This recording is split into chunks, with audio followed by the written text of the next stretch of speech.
नमस्कार, छायाज रेसिपीजमध्ये आज आपण मोड आलेल्या मटकीपासून खूप चवदार असा नाश्ता बनवणार आहोत। चला तर बनवायला सुरुवात करूया।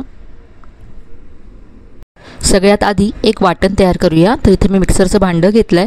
यामध्ये 6 ते 7 लसणाच्या पाकळ्या घालायच्यात। यानंतर 2 हिरव्या मिरच्या घातल्यात। इथे आता मी कढीपत्ता घातलाय। 2 ते 3 पानं घेतलेत कढीपत्त्याची। यानंतर अर्धा चमचा जिरं घातलंय आणि अर्धा चमचा यामध्ये मी ओवा घातलाय। आता हे जाडसर वाटून घ्यायचं आहे। तर इथे मी हे वाटून घेतलंय। तुम्ही हे कुटून सुद्धा घेऊ शकता। तर असं हे जाडसर आहे पहा। आता हे वाटण बाजूला ठेवूया आणि इथे आता एक मी बाउल घेतलाय। यामध्ये 2 वाट्या ज्वारीचं पीठ घ्यायचं आहे।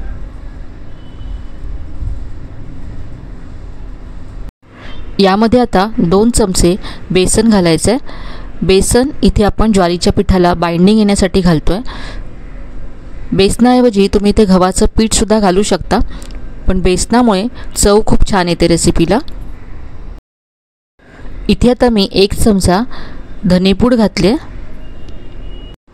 चवीप्रमाणे यामध्ये मीठ घालायचं आहे। यानंतर चवीप्रमाणे लाल तिखट घातलंय। आपण यामध्ये हिरव्या मिरच्या सुद्धा घातल्यात, त्यामुळे तिखट तुमच्या चवीप्रमाणे इथे कमी जास्त करा। इथे आता मी पाव चमचा हळद घातली।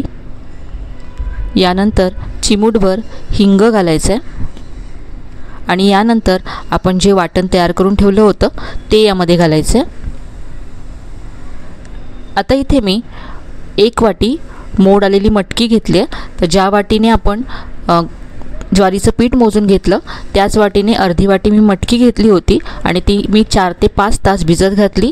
भिजल्यानंतर ती मी एका कापडामध्ये बांधून ठेवली। तर आता त्याला असे छान मोड आलेत। ही मटकी आपल्याला मिक्सरच्या भांड्यामध्ये काढून घ्यायची आहे आणि यामध्ये थोडंसं पाणी घालून मटकी वाटून घ्यायची आहे। मटकीऐवजी तुम्ही इथे हिरवे मूग सुद्धा वापरू शकता। हे मी वाटून घेतलंय पहा। अगदी स्मूथ पेस्ट केलेली नाही आहे, थोडीशी जाडसर अशी ही वाटून घेतली। आता ही वाटलेली जी मटकी आहे ती या पिठामध्ये घालायची आहे।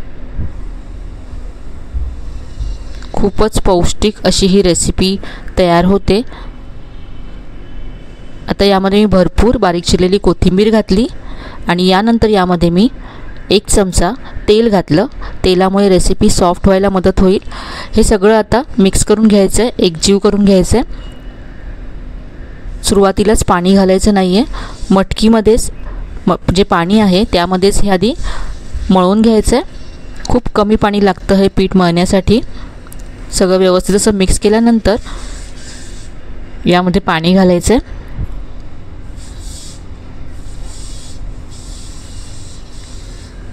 तर इथे मी 2 ते 3 चमचे पाणी घालून हे पीठ मळून घेतलं आहे।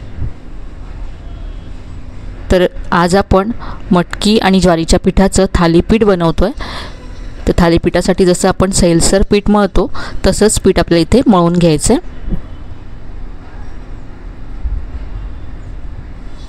तर इथे पीठ मळून तयार आहे पहा। असं सैल पीठ मळून घेतलं आहे।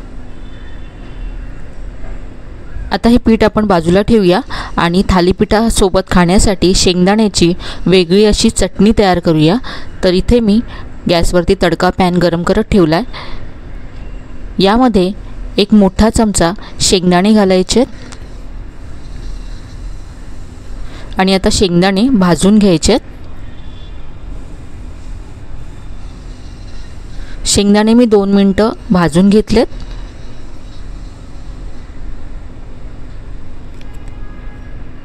बाउलमध्ये काढून घेऊया शेंगदाणे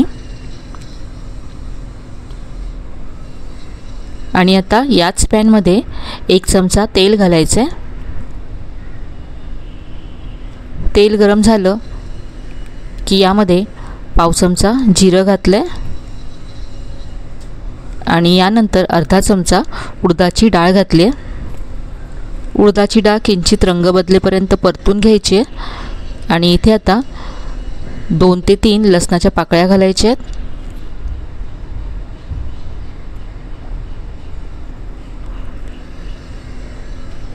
थोडंसं मी आलंसुद्धा घातलं यामध्ये. हे सगळं परतून घेतलं. यानंतर यामध्ये कांदा घालायचा आहे. तर एक मध्यम आकाराचा कांदा मी अर्धा घेतला. इथे कांदा आपल्याला सॉफ्ट करून घ्यायचा आहे. इथे मी चवीप्रमाणे मीठ घातलं आणि यानंतर कांदा छान असा सॉफ्ट करून घेऊया.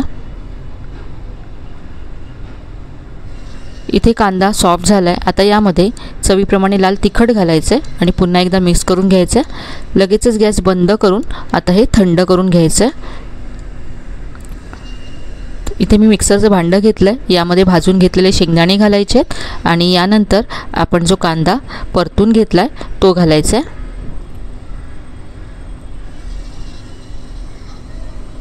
यामध्ये आता थोडीशी चिंच घालायची आंबटपणासाठी आणि पाणी घालून ही चटणी आता वाटून घ्यायची आहे. तर इथे चटणी वाटून तयार आहे. बाउलमध्ये काढून घेऊया आणि आता चटणीवर घालण्यासाठी फोडणी तयार करूया. इथे मी 1 चमचा तेल गरम करून घेतलं तडका पॅनमध्ये. यामध्ये पाव चमचा मोहरी घालायची आहे आणि थोडासा कढीपत्ता घालायचा आहे. ही मस्त अशी फोडणी तयार आहे. यामध्ये तुम्ही लाल मिरचीसुद्धा घालू शकता. तर ही वेगळी अशी शेंगदाणा आणि कांद्याची चटणी थालीपीठाबरोबर खूपच छान लागते. आता आपण थालीपीठ बनवूया. पीठ जे आपण मळून ठेवलं होतं त्यातला मी एक गोळा घेते. इथे मी एक कापड ओलं करून घेतलं आहे. त्यावरती आपण थालीपीठ थापून घेणार आहोत. हाताला पाणी लावून घ्यायचं आहे आणि हे थालीपीठ असं थापून घ्यायचं आहे.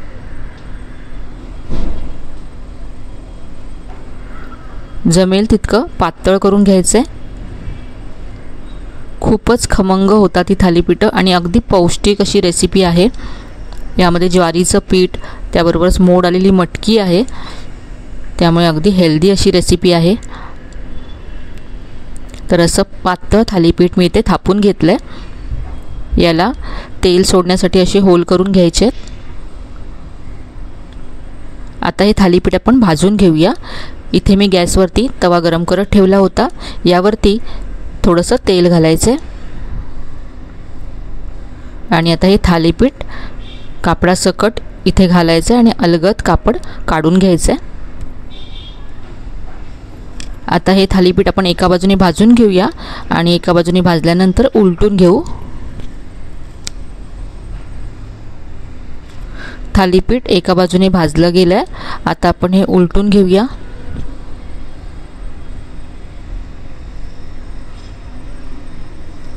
खूपच मस्त रंग आला आहे थालीपीठाला. थोडंसं तेल घालायचं आहे. तेल इथे तुमच्या आवडीप्रमाणे तुम्ही कमी जास्त घालू शकता. दोन्ही बाजूने हे थालीपीठ असं खमंग भाजलं गेलं आहे. आपण जी चटणी बनवली त्याबरोबर हे थालीपीठ मी सर्व करते. दह्याबरोबर लोणच्याबरोबर सुद्धा हे थालीपीठ खूप छान लागतं. नाश्त्यासाठी मुलांच्या टिफिनसाठी तुम्ही हे थालीपीठ बनवू शकता.